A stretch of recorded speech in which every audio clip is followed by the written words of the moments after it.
Gaurav Sawant, in fact, continues to be with us, our managing editor, joining us from Ground Zero. First of all, Gaurav, yesterday was very difficult as we saw you were at the West Bank.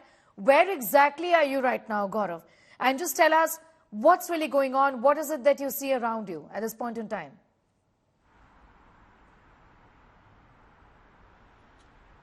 So we are back in Tel Aviv for now. We would be heading to Israel's southern borders next to the Gaza Strip in just a moment from now, because that is where the fight is actually intensifying. Multiple targets, multiple bases of Hamas have been relentlessly pounded by the Israeli Defense Forces in the past 24 hours, even as Hamas, according to Israel, was compelled to release two hostages, two American hostages, a mother and her 17-year-old daughter, while Hamas says it's out of the goodness of its heart and for humanitarian reasons that these two were released.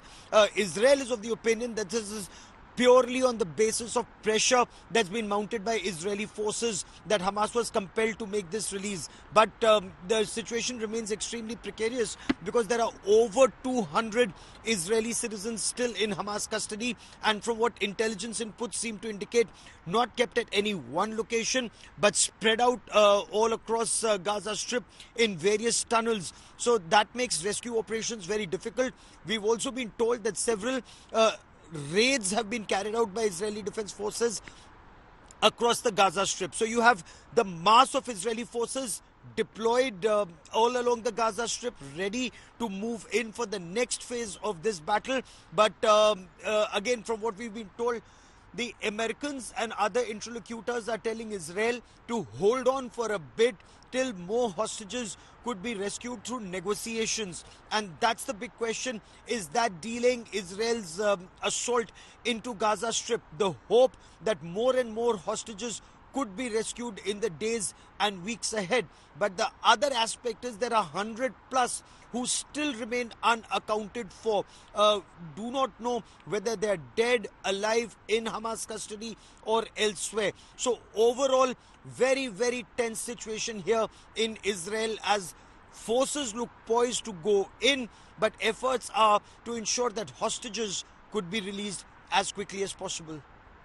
All right. Gaurav, you spoke about the hostage situation. Right now, 2 U.S. hostages have been released. How realistic is this expectation then to see many of these hostages be released from Hamas? And also talk to us a little about the kind of humanitarian aid that is pouring in as far as the Gaza Strip, the region, is concerned. So Israel's made one thing very clear.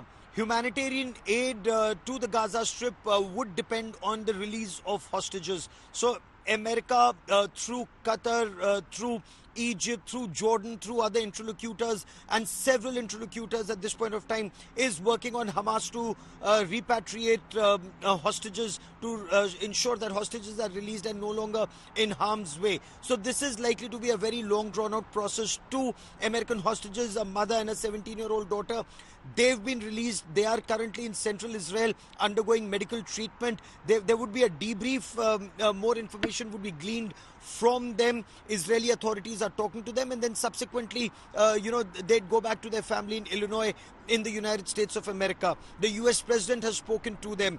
But where are the others? In what condition are others there? Efforts are being made even through the Egyptian side. So there are 10 American hostages that remain in Hamas custody. In all, there are 200 plus people from Israel who were taken hostage on the 7th of October.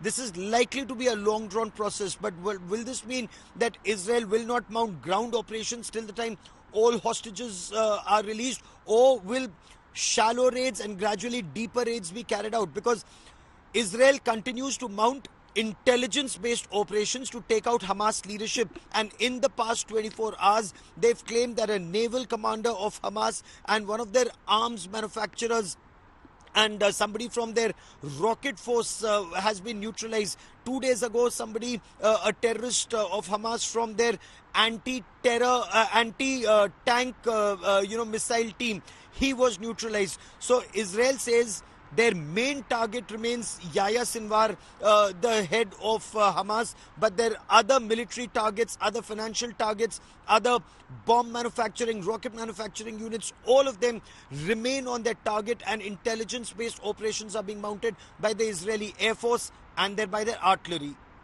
You know, Gaurav, also I want to get a sense from you about the statement that has been made by US President Joe Biden in the wake of his meeting with Israeli Prime Minister Benjamin Netanyahu. Subsequently, he's also in fact said and spoken about the fact that they stand with the people of Palestine, essentially, separating these two issues.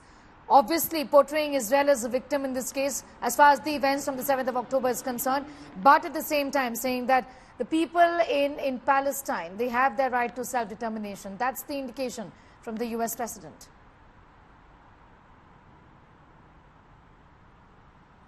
The United States has promised $100 million in aid for the people of Palestine. At the same time, United States stands with Israel in taking out Hamas leadership, because it's not just Israel and it's not just the United States of America, but the democratic free world is saying Hamas is a terrorist organization and Hamas does not represent the voice of the people of Palestine. And that is the Western take on the story. Hamas may have been elected, but according to Israel, and I've spoken to a very large number of Israel army officers, Israeli civilians, analysts who watch the Gaza Strip very closely, and they say Hamas uses the people of Palestine as a human shield.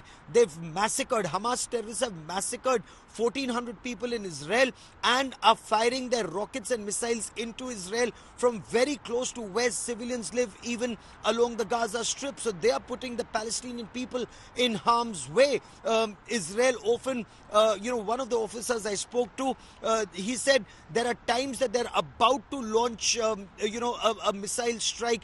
They know where the rockets are being fired. They want to retaliate, but it is so close to residential areas or to schools or to religious places that they hesitate to launch their counter-offensive. And this is what Hamas takes advantage of. It's a win-win for Hamas. If Israel does not strike, Hamas, gets away with a rocket strike on Israeli civilians. If Israel does strike and there's collateral damage, Hamas gets away with the onus being on Israel. So this is an asymmetric war where rules of engagement are not being followed by Hamas in any which way, rules of engagement in conflict, but the entire pressure remains on Israeli Defense Forces to follow rules of engagement in dealing with a terrorist organization. So this is what makes the job of a conventional army very difficult, or a conventional military force very difficult, when you're dealing with a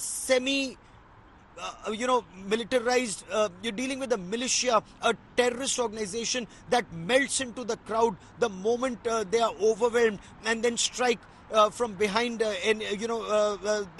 civilians. So Israel says that is why it's mounting intelligence-based operations, trying to ensure collateral damage is kept as low as possible. Right. Gaurav, I'm going to thank you for the moment. Gaurav joining us from Tel Aviv in Israel right now, keeping a close eye on all those developments from ground zero.